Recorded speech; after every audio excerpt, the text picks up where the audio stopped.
Agora falaremos sobre o uso da pontuação em um diálogo. Sempre que nós falamos em diálogo, nós temos que pensar que o quê? Uma conversa. E os textos que apresentam diálogos, ou seja, que apresenta fala entre os personagens, são conhecidos como textos narrativos. E quando nós temos um diálogo, nós utilizamos vários sinais de pontuação, mas os principais que mais aparecem em um diálogo é o travessão e os dois pontos. Nós utilizamos o travessão para indicar o momento em que o personagem vai falar. E utilizamos os dois pontos para avisar que o personagem vai falar. Essas são as principais funções de cada um deles. E além dos sinais de travessão e dos dois pontos, nós temos outros sinais gráficos, outros sinais de pontuação que também são utilizados, como a vírgula, ponto de interrogação, ponto de exclamação, ponto final, reticências, aspas, entre outros. E é importante que saibamos a função de cada um deles. Nessa imagem, eu ilustrei para vocês a função de cada um deles, para que serve cada um dos pontos, tá? Então, em uma breve revisão, iremos falar um pouquinho. Quando nós temos aspas, eles indicam que retiramos a fala de alguém do texto. Ou seja, aquela fala, ela foi retirada de alguém, ela não é de autoria própria. O ponto final, ele serve para indicar o final de uma frase. Quando usamos somente o ponto, ele serve para indicar que concluímos aquele pensamento.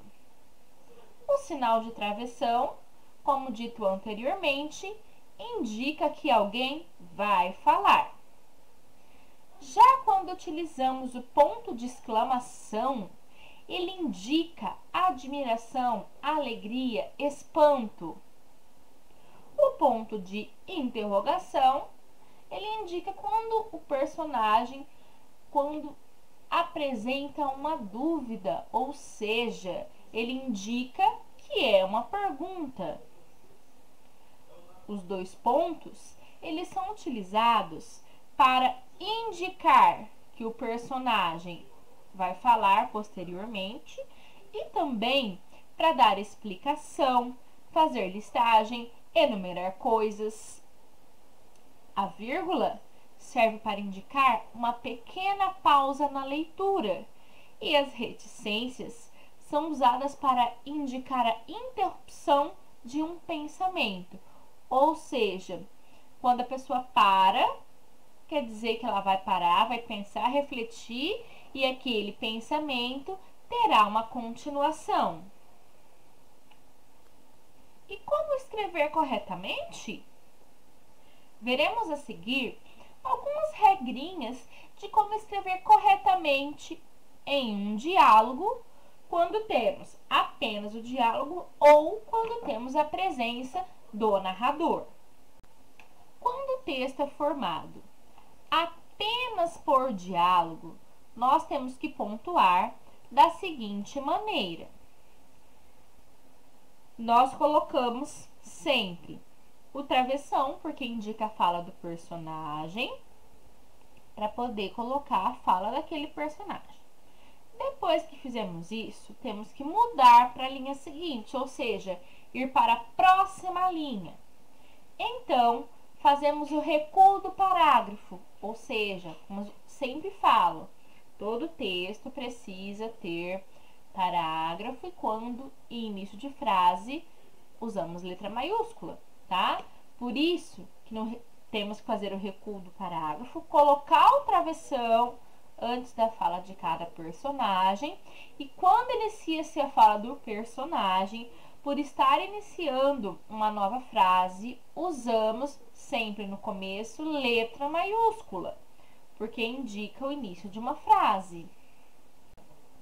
Já nos textos em que nós temos o narrador que está contando a história, nós mudamos um pouquinho. Por quê? Primeiramente, todo texto sempre começa dando aquele recuo do parágrafo, espacinho, parágrafo. Começou o texto, começou a frase, letra maiúscula. Então, nós vamos descrever o que o narrador está falando, tá? E no momento que o narrador vai falar, quer dizer, ele escreve que alguém vai falar alguma coisa, que o personagem vai falar, então utiliza-se os dois pontos.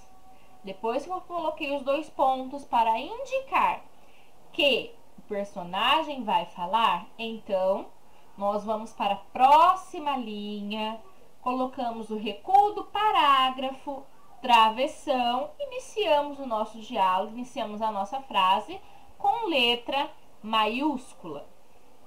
Lembrando sempre que nós também podemos utilizar os outros sinais de pontuação, porque os sinais de pontuação nos auxiliam na entonação, na compreensão do texto. Mas é importante respeitar essas regrinhas, tá? Sabendo que sempre antes da fala de cada personagem precisamos colocar o travessão. E antes do travessão, nós temos que colocar o parágrafo, pois trata-se de uma nova frase.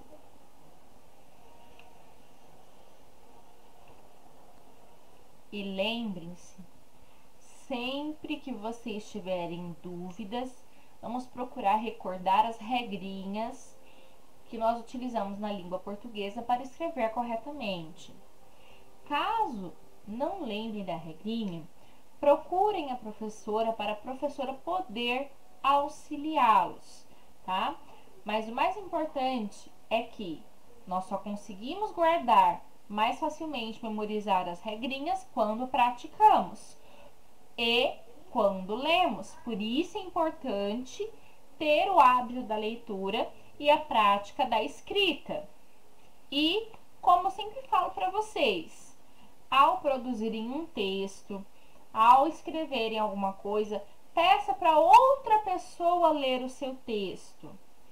Porque quando outra pessoa lê, ou vocês fazerem a leitura para outra pessoa, fica mais fácil de identificar se tem coesão, se tem coerência, o que precisa ser mudado, o que precisa ser melhorado, tá ok? Espero ter ajudado. Beijos!